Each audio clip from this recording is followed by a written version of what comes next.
لازم تكون واعي لكام نقطة كده، وان انت مش آسف للحاجات دي.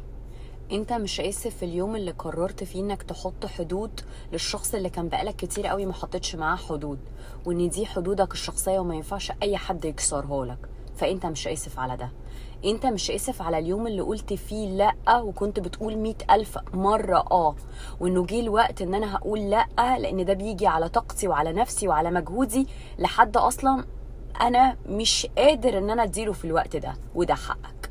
انت برضو مش آسف لليوم اللي انت ما كنتش قادر تنزل فيه مع حد ولا قادر تضحك مع حد، وعايز تدي حقك ووقتك لنفسك وتعمل تواصل ما بينك وما بين نفسك وتسمعها. انت مش آسف على ده.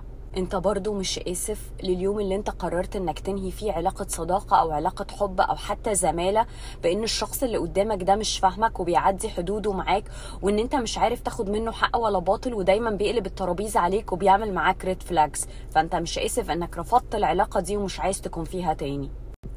وبرضه انت مش آسف على انك اتضايقت من حد ومش عايز تحكي انت اتضايقت ليه. ان شاء الله يا رب تكون اتضايقت منه 100,000 مرة، ودي 112,000 مرة وانت مش عايز تقول حتى لو نفس الحاجة حصلت.